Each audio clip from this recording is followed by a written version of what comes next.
Secretary Raphael Hui has been found guilty of accepting millions of dollars in bribes from property tycoon Thomas Kwok of Sanongkai, while his younger brother Raymond Kwok was cleared of all charges. Hui and Thomas Kwok are spending their first night in custody while they await sentencing at the end of Hong Kong's biggest corruption trial. It was Judgment Day for Raphael Hui as he arrived at the High Court to hear the verdict in Hong Kong's biggest corruption trial. The former chief secretary was found guilty of 5 out of the 8 charges against him related to bribery and misconduct in public office. The property tycoon Thomas Kwok of Sanongkai was found guilty of 1 count of conspiracy. His younger brother Raymond beat all the charges against him and was the only one to walk out of the court a free man today. The 2 middlemen involved in the payment of bribes to Hui, Sanongkai Executive Director Thomas Chan and former stock exchange official Francis Kwan, were found guilty of the 2 charges against them. It took the 9-member jury nearly 5 days to reach the verdict, making it one of the lengthiest deliberations in Hong Kong's legal history. The case officially began with the ICAC arresting all 5 defendants in March 2012. Today, Thomas Kwok was found guilty of paying $8.5 million worth of bribes to Hui during the months leading up to his appointment as chief secretary in 2005. Some of the money was paid on the same day he took his oath of office. Thomas Chan and Francis Kwan were convicted of helping funnel the money to Hui. The jury was stuck until the last hour on one particular charge accusing the Kwok brothers of paying Hui $11.1 million while he was a non-official member of the Executive Council between 2007 and 2009. Hui was found guilty along with the middlemen, Chan and Kwan, but the Kwok brothers were cleared of that charge. During the trial, the former chief secretary had indicated the money came from a senior mainland official who wanted him to stay on as chief secretary to then chief executive Donald Tsang, who was his close friend. While the others were remanded in custody, Raymond Kwok faced the media outside the court to express relief that he had been found innocent and thank his family for their support. Along with Thomas Kwok, Raphael Hui is spending his first night behind bars, pending a mitigation hearing scheduled for Monday. The 131-day trial exposed his extravagant lifestyle that eventually left him bankrupt. The court heard details of a lavish lifestyle that included 14 bank accounts and daily withdrawals of $10,000 during his time as chief secretary. Hui had forked out $33,000 during a single dinner at the Conrad Hotel in 2005, took expensive trips abroad for exclusive opera performances, and spent millions on a mistress in Shanghai. Once a formidable bureaucrat and master troubleshooter for the government, he became the most senior official in Hong Kong's history to be convicted of corruption. His scandal also exposed the extent of the cozy relationship between government and big business. The ICAC said today the case had demonstrated its ability and determination to go after corruption, regardless of the status and position of those involved. Let's take a closer look at all the charges against Raphael Hui and the Kwok brothers and how the verdicts on each count turned out for them. On the first charge, Hui was found guilty of misconduct in public office. He was accused of failing to declare an unsecured loan of $2.4 million, rent-free use of 2 luxury apartments owned by Sun Hung Kai, and his deal to work as a consultant for the property giant while he was managing director of the MPF authority. Under the second count of conspiracy to commit misconduct in public office, the prosecution had accused Hui of accepting $5 million from Thomas Kwok before he became chief secretary in June 2005, without reasonable excuse to favor Sun Hung Kai. Hui and Thomas Kwok were found not guilty. The third charge, also of conspiracy to commit misconduct in public office, stemmed from allegations that Hui accepted $4.1 million from Raymond Kwok before he took up the number 2 job in government. Both were found not guilty. The 2 were also cleared of the fourth charge of furnishing false information for claiming the money was a bonus, not a bribe. The fifth charge, again of conspiracy to commit misconduct in public office, accused the Kwok brothers of paying $8.5 million in bribes to Hui ahead of his appointment as chief secretary in exchange for him to be the eyes and ears of Sun Hung Kai. The prosecution said the money was paid through Thomas Chan and Francis Kwan. Only Raymond Kwok was found not guilty. Hui was again convicted of the sixth charge of misconduct in public office in hiding from the government an unsecured loan of $3 million from a subsidiary of Sun Hung Kai when he was chief secretary. Under the seventh charge of conspiracy to offer an advantage to a public servant, the Kwok brothers were accused of paying Hui $11.1 million when he was an executive counselor, again through Thomas Chan and Francis Kwan. Everyone was found guilty except the Kwok brothers. Hui was also found guilty of the final charge of misconduct in public office for concealing the $11.1 million payment. Sun Hung Kai, Hong Kong's biggest property developer, has announced a management reshuffle after suspending trading earlier today. Thomas Kwok has stepped down as chairman, while his son Adam has been appointed as an executive director. Thomas Chan has also resigned as executive director. The company said its operations have not been affected and it will apply to resume trading on Monday. President Xi Jinping has promised Beijing's full and constant support for Chief Executive Leung Chun-ying. During a meeting in Macau ahead of tomorrow's handover anniversary, the president praised Leung's government and Hong Kong police for fulfilling their duty with courage in handling the Occupy crisis. ATV's Emily Siu reports. There was a warm welcome for President Xi Jinping and his wife Peng Liyuan on their arrival in Macau on a cold day. The first couple was greeted by Macau Chief Executive Fernando Cho and senior officials when they flew into the gambling hub this afternoon on the eve of the 15th anniversary of the city's handover. What was meant to be a cheerful occasion was marred by a controversial decision to ban umbrellas in the greeting area despite the rain. Raincoats were provided instead to reporters and young children waiting for the president.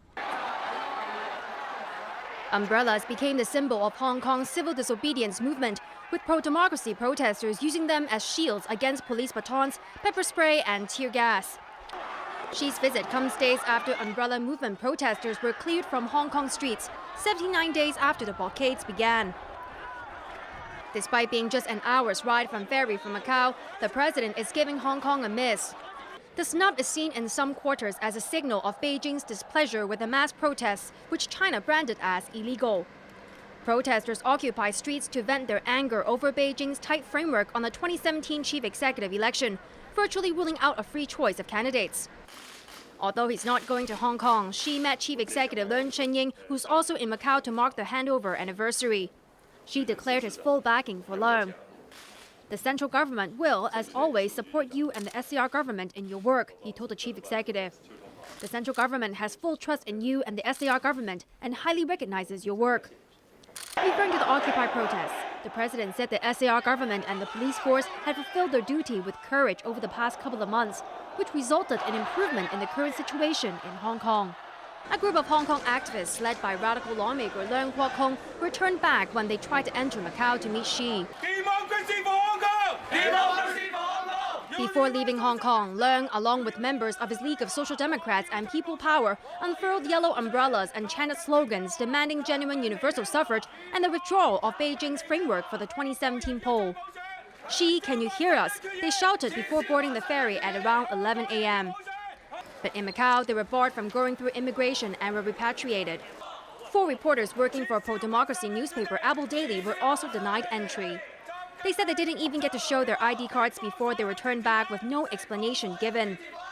Security Chief Lai Tong-kwok shot down claims that the government has a blacklist of alleged troublemakers, which is sent to immigration departments elsewhere, including Macau. Any jurisdiction has its own powers, either to admit or to refuse entry of visitors. We respect the decisions of the respective authorities.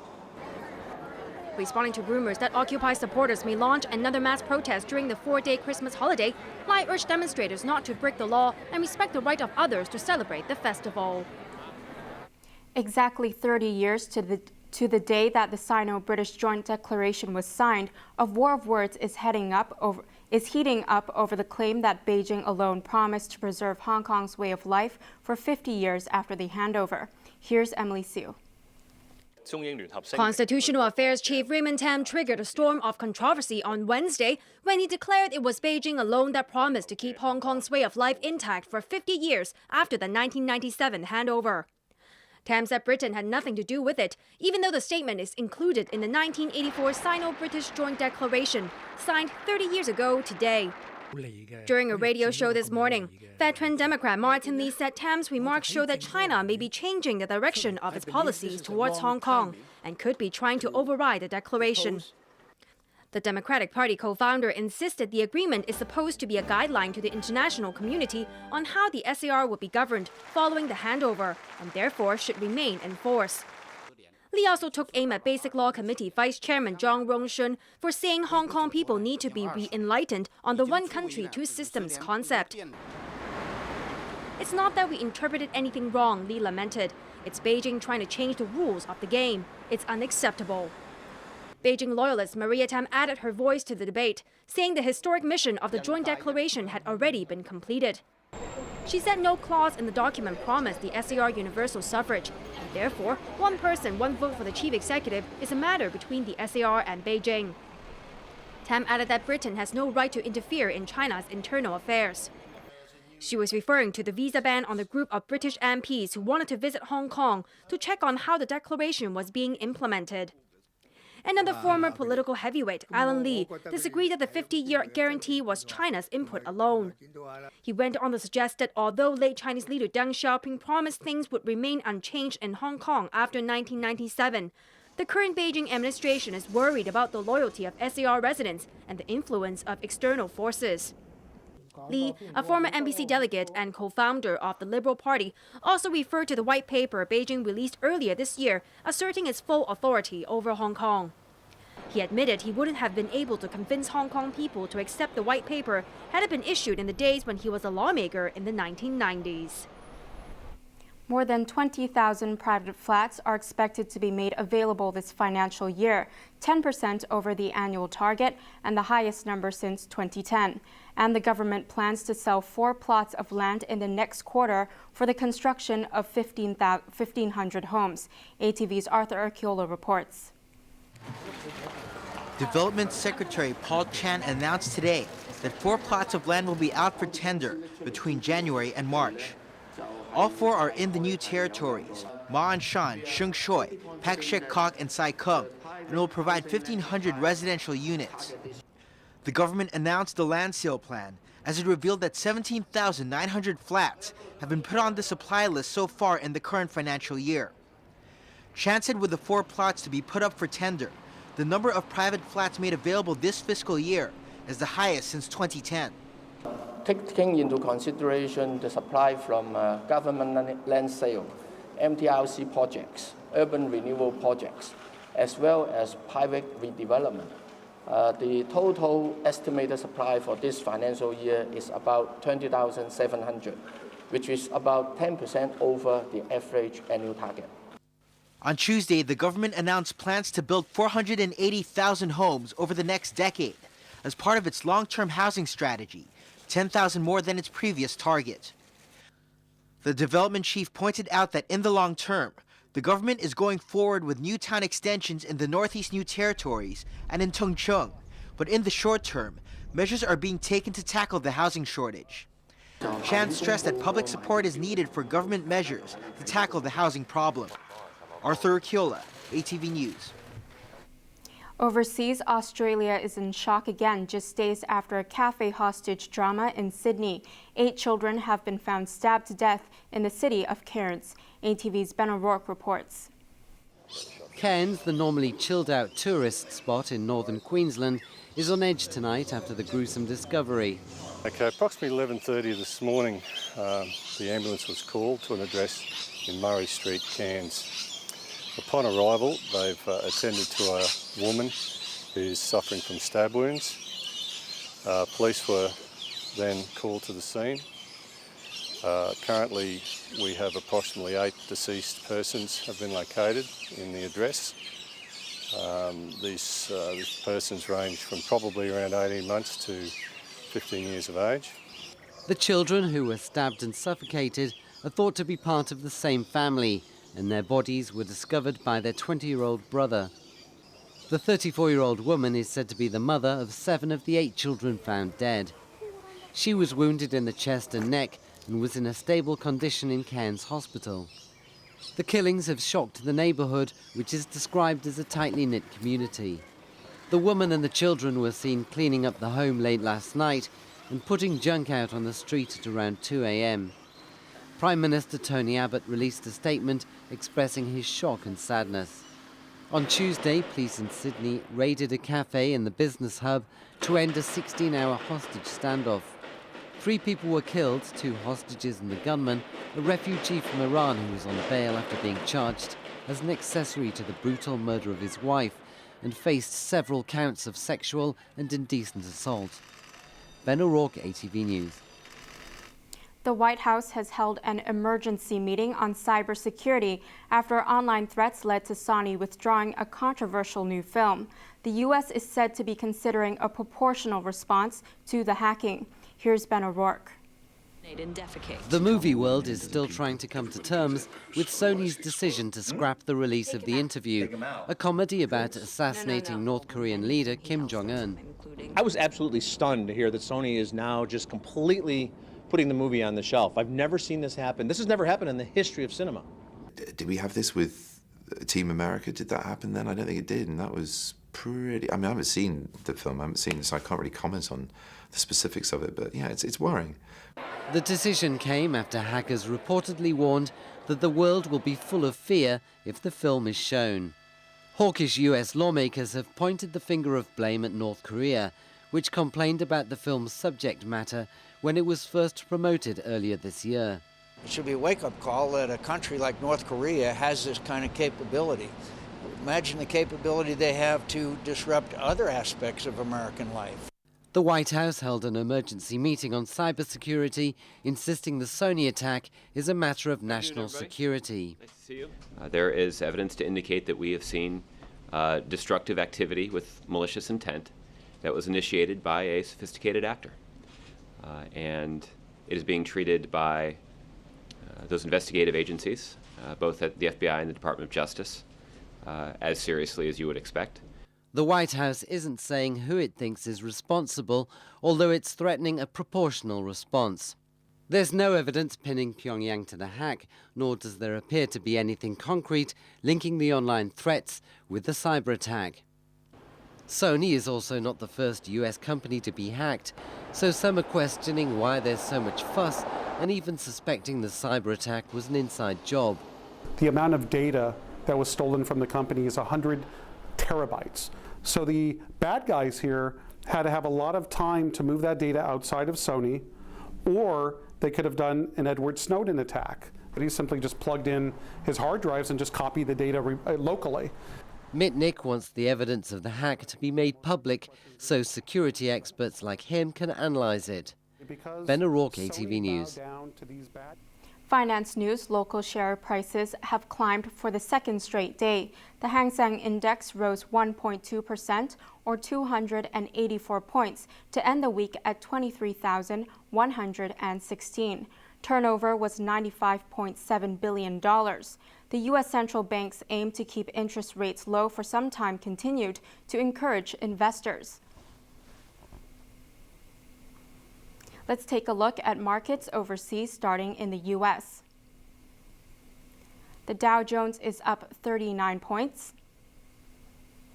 The London FTSE has gained 57 points. The Frankfurt DAX has fallen 37 points, and the Paris CAC is down 15 points. Now over to U.S. dollar cross rates. It's 1.22 to the euro, 1.56 to the pound sterling, and it's 119 Japanese yen to the U.S. dollar. The weather forecast for the next few days: cold with 1 or 2 rain patches in the morning and fine and dry during the day tomorrow. Temperatures will range from 11 to 18 degrees. Fine and dry on Sunday, with temperatures dropping quite a bit later. Here's a look at the weather around the world.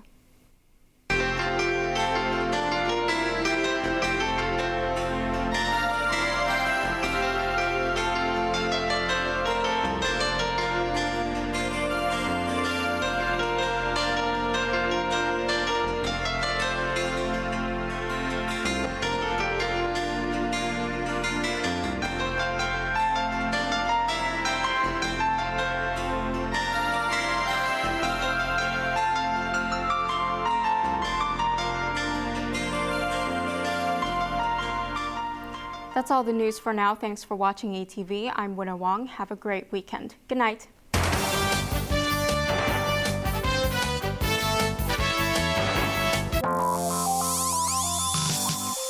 Coming up, begin Japanology 2.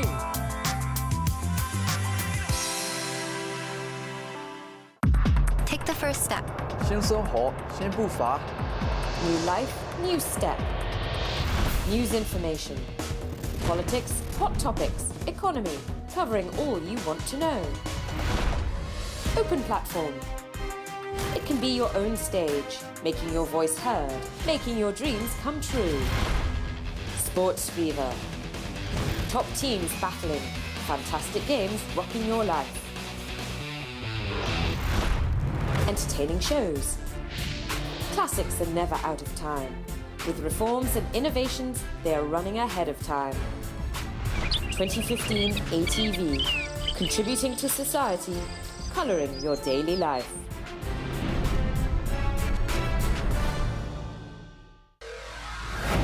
Soccer Fever, HKFA League Cup. Broadcast only on ATV. More fantastic games.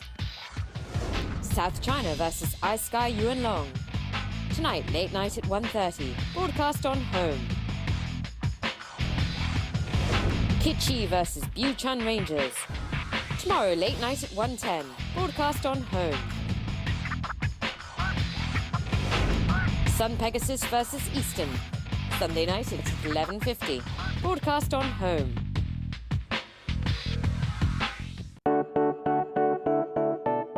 我哋而家就去。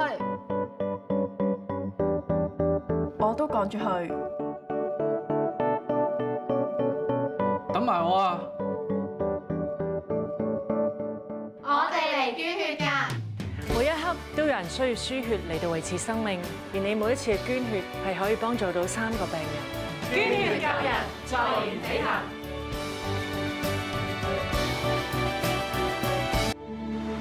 Returned to the motherland for 15 years, Macau's economy enjoys its exceptionally rapid growth. Society remains stable and harmonious. People's livelihoods are improved dramatically. Achievements scored are remarkable and splendid, celebrating the 50th anniversary of Macau's return to China. Macau, Macau. Tomorrow night at 9.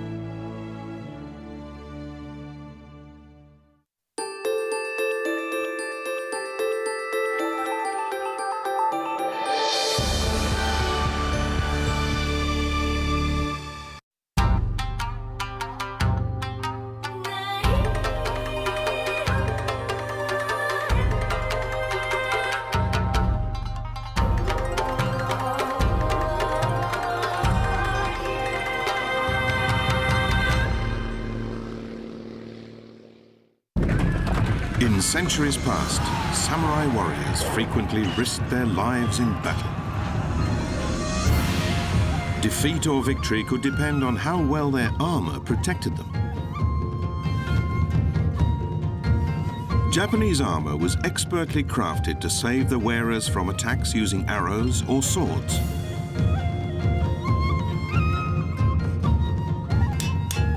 Armorers devised a host of techniques to create protective gear that was tough, yet allowed ease of movement. In addition to functionality, design and appearance eventually became an important element of Japanese armor.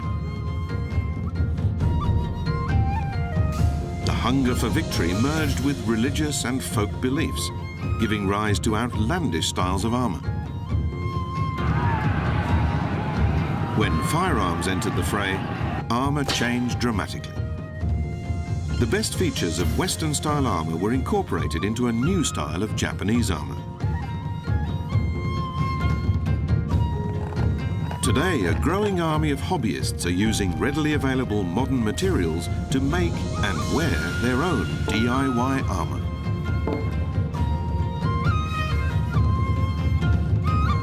On this edition of Begin Japanology, we look at Japanese armor, what it means to Japanese people, and how it reflects their sense of beauty.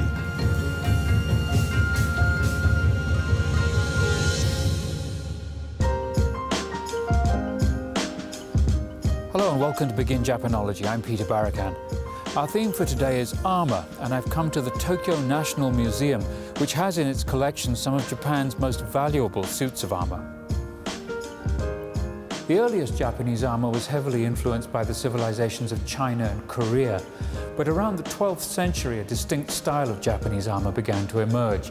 And this suit, which comes from the 14th century, is typical with its helmet to protect the head and the body armour too. The horn-like decorations that you see on the helmet are purely aesthetic. They're intended to make the wearer look more awe-inspiring, and they do a pretty good job too.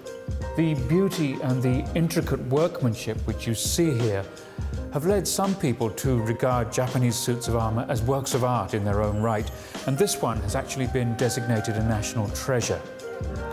Let's start off today with a look at some of the various types of Japanese armour. For around 100 years from the late 15th century, Japan was torn apart by internal conflict. Warlords battled constantly for control of territory. It was during this period that Japanese armour underwent its most impressive evolution. Suits were made featuring diverse